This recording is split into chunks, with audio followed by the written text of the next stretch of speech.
अण्णाचं असं अचानक घर सोडून जाणं काही कळायला मार्ग नाही. आणि सरपंच, अण्णा कुठे गेलाय हेही कोणाला माहित नाही. अरे अण्णानं गावासाठी काय नाही केलं, हा? देवाला प्रसन्न केलं त्यानं. अरे त्याच्यामुळेच गावातला दुष्काळ गेला. आपल्यासाठी तरी अण्णा देव आहे. आता अण्णा गेला आणि गावातली मजाच गेली बघा. अण्णा बिगर आता मन नाही लागत. पण सरपंच, काहीतरी गडबड दिसते. मला पण असंच वाटते. नाहीतर अण्णा असं गाव सोडून जाणार नाही. अरे गावावर एवढी संकट आली तरी अण्णा गेला नाही, आणि आताच कसा अचानक गेला? खरंय तुमचं सरपंच. ह्या पोरांपायीच अण्णा गाव सोडून गेला, म्हणूनच त्यांना असं भोगावं लागतंय. चला तर आता पोरासनीच विचारूया. चला अण्णाच्या घराला. चला, अण्णाच्या मुलांना भेटलंच पाहिजे. नाही नाही, मी म्हणतो या गोष्टीचा शहानिशा झालाच पाहिजे सरपंच. चला सरपंच, खरंय. चला चला. आज मला खूप पश्चाताप होत आहे. देवासारख्या आईवडिलांशी आपण वाईट वागलो, ते पैशांसाठी. खरंय तुमचं म्हणणं. आई अण्णा गेले आणि या घराचं घरपणच संपलं. खूप चुकीचं वागलो आपण त्यांच्याशी. माझी तर त्यांची माफी मागायची पण लायकी नाही. किती आनंदात सुखानं सगळे एकत्र राहत होतो आपण. असं का घडलं आपल्या हातून? अहो सरपंच, तुम्ही या ना. सरपंच, काय बी बोल नगस. ऐकलंय आम्ही सगळं, पण तुम्हाला पश्चाताप झाला हे ऐकून आनंद वाटला. पण हे कशामुळे घडलं सगळं? अण्णा घर सोडून का गेले?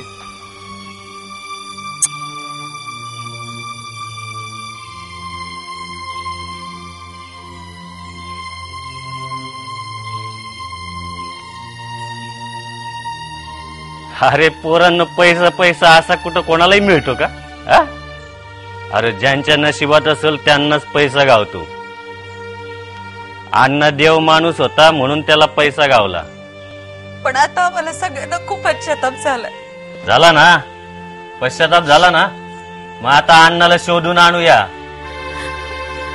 बरोबर आहे तुमचं.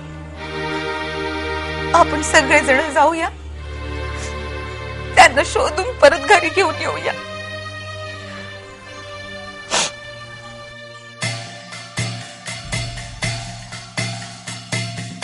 सरपंच, अण्णा कुठं दिसा ना हो? हा ना राव. सरपंच, ते बघा अण्णा. अरे हो की र, अण्णाच आहे की त्यो. हे अण्णा, अण्णा, अण्णा. सरपंच तुम्ही? एक शब्द बोलू नकस. घरला चल. वहिनी, घरला चल. अरे का हालत करून ठेवलीस लेका? अरे आम्ही समजी गावकरी तुझ्या पुढे छोटी वाटायला लागलं.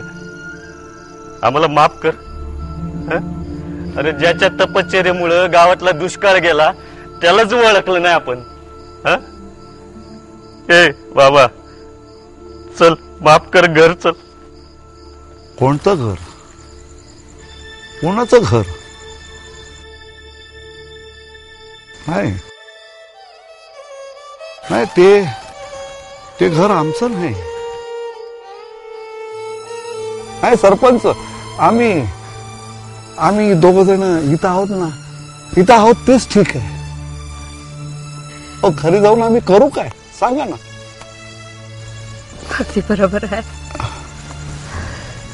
सरपंच. अहो, ज्या आई बापांनी या पोरांना जन्म दिला त्यांनीच त्यांना येड ठरवलं. आम्ही एवढ्यासाठीच का त्यांना जन्म दिला? त्यांचे लाड केले, त्यांना मोठं केलं,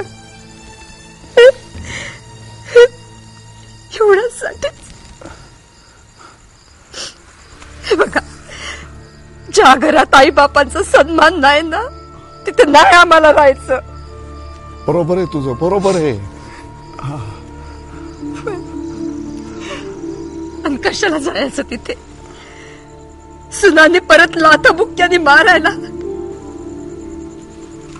हे विसरले असतील.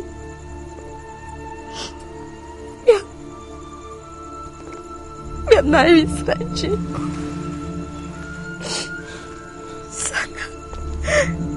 सांगा मग कशाला जायचं आम्ही तिथे?